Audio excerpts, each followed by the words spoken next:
Namaste, Jai Bharat. There used to be one squadron leader Sharma, a night pilot in the Air Force. One early morning on RP duty, sitting just left, he was expressing himself that it's only a fool who learns from his own mistake. And he says, wise man or even a smart man always learns from the mistakes of others. This expression really meant something solid. A smart man or a wise man, he said wise man, learns from the mistakes of others. He doesn't commit the mistake and then learn through his mistake, but he looks at others and sees they are doing mistakes and then he doesn't repeat it. Precisely, this is the case with Maladwipa. Maladwipa you call in English as Maldives or Male, etc. It's a chain of small islands, Maladwipa, chain islands. It's a Sanskrit expression, Maladwipa, that must have been the original name. It had that nation got a new president, Moithu, and we really do not know what are the things played behind his mind to stand up against Bharat. Not in a very good interest, but not in an appropriate manner in any case. So he should have seen how China treats many other people. The Sri Lanka's example is right in front of him, and many other similar cases are right in front of his eyes. He failed to take lessons. On the one hand, he failed to take lessons. Their revenue of this islands of nation by and large depends on tourism and such things. It appears that they have beautiful tourist destinations and tourist arrangements, etc. Outrightly, he offended the people of Bharat, and two of his ministers made very immature comments about the Prime Minister of Bharat, which nobody has asked the people of Bharat not to go to Maldives, but the people of Bharat themselves found it very objectionable, and they voluntarily stopped going there. There was no the movement, there was no campaign, there was no saying that let's boycott Maldives. We have not. Maldives, nobody has asked to boycott, but the people volunteered themselves. Why going there? This man has said these things, and a lot of other reasons. That's one thing. Secondly, there's a big trap they are into, the trap of China, which they should have learned from seeing the other nations who borrowed money from China. China gives money. They always know that these people can't pay back. Now, and keeping them under pressure, under debt, and they will get their things done. Maybe they will take away the property or something according to their plans. They may want to do so many things. Now, that's one thing. The debt to China. Sri Lanka's case is in front of them.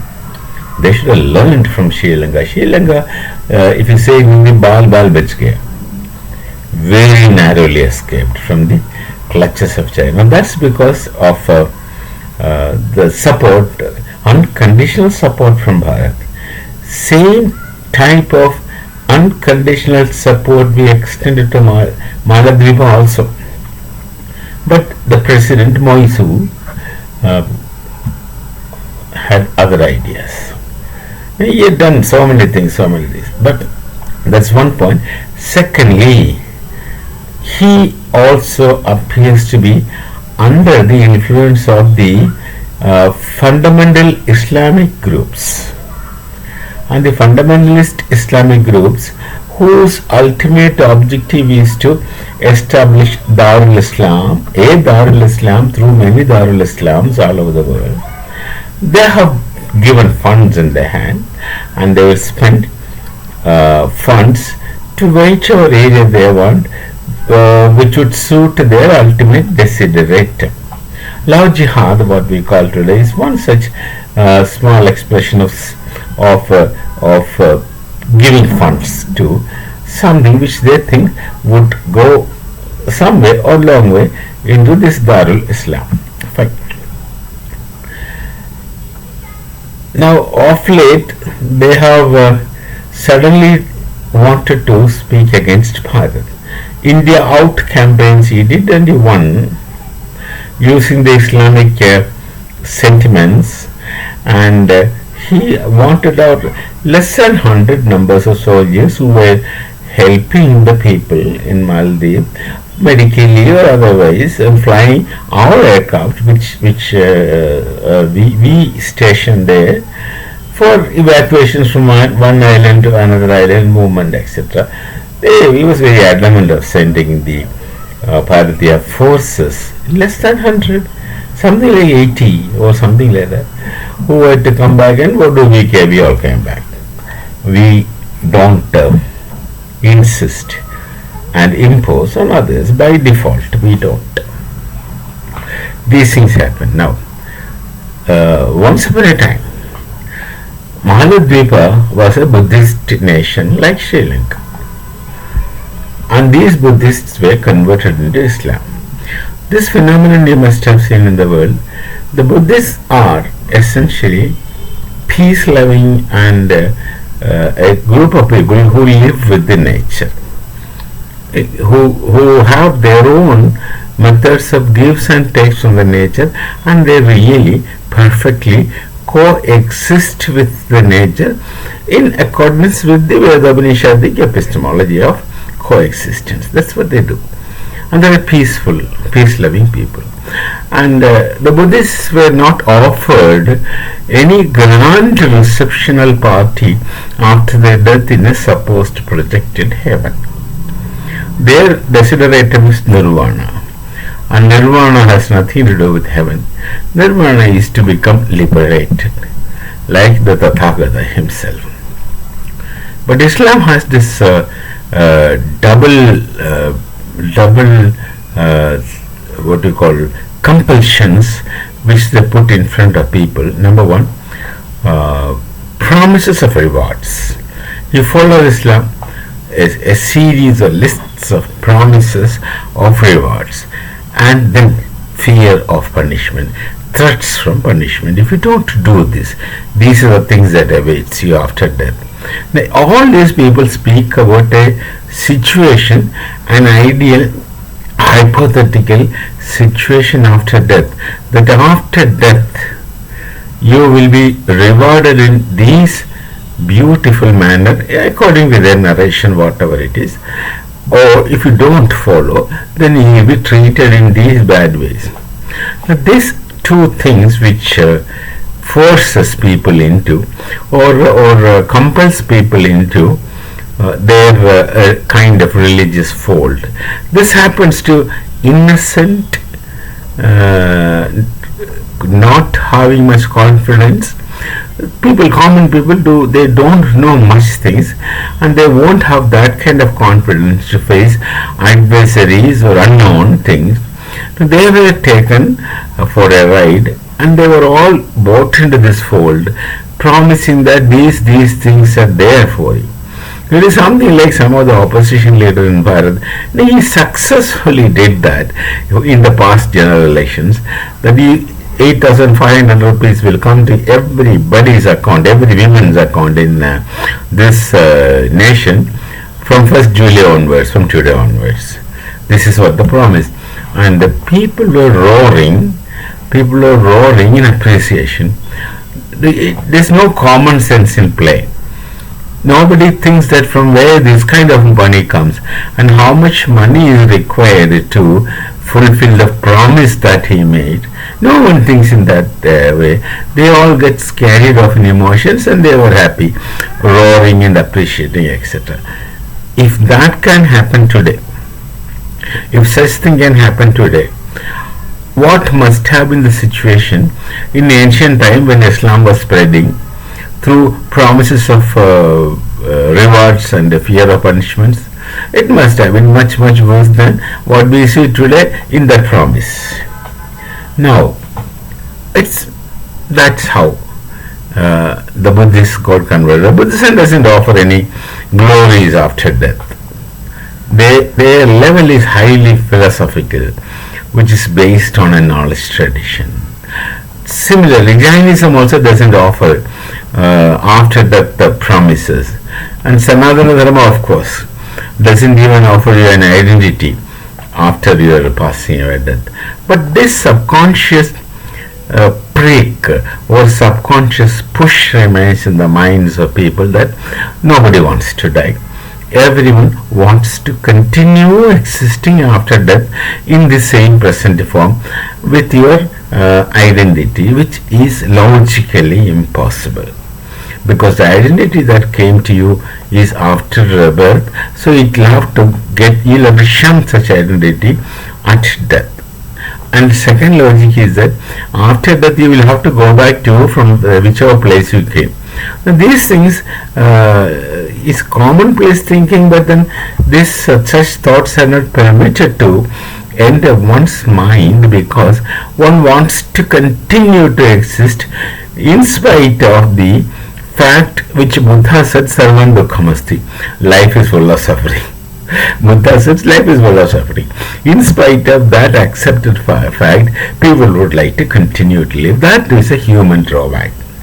It's a human drawback with most people. Only very few people, like for example, like Bertrand Russell, who creates his own joy, can transcend this luring, or can say no to such attractive promises, and can escape from the fear of such harsh punishments. Now what happened is, this nation is in for a big problem. They are our neighbor. When they have problems, that problems indirectly affects us. First of all, the geographical situation is that, as per the UN report itself, that nation cannot exist more than, and coming 75 years it will get submerged in water, because water level is rising. And it is said that many parts of Maldives, perhaps most parts of Maldives, are just 1 meter above, roughly 1 meter above the sea level. So you can imagine, if the water rises, what would be the situation, and clubbed with the possibility of erosion of soil from underneath for various currents. These are geological or geographical phenomena. We really don't know. At least I really do not know. Those who are experts in that shall know. So this nation is heading for a disaster. Physically it will cease to exist. Many portions in the world, many nations will have to face this problem in another 50 to 100 years time. That's one thing. Secondly, they were depending on tourism, and the tourism is actually suffering, taken a setback, because of their antagonistic approach to Bharatiya relations.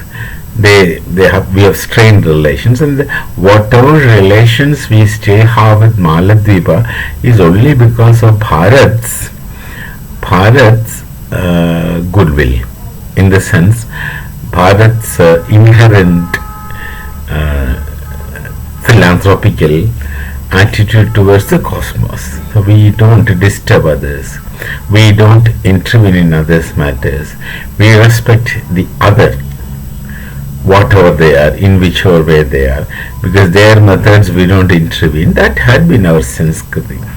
So whatever relations there is because of Bharat's generosity, and they had been under the influence of this hardcore Islam to by and large extent, and they think they are doing an appropriate or right thing, and they will, by the time they realize their folly, things will be too late for them. And another thing they have done, another blunder, No, the Jews are supposed to be proclaimed or established enemies of the Muslims. Somewhere in one of their texts or some of their texts, it appears to have been mentioned that they are their enemies.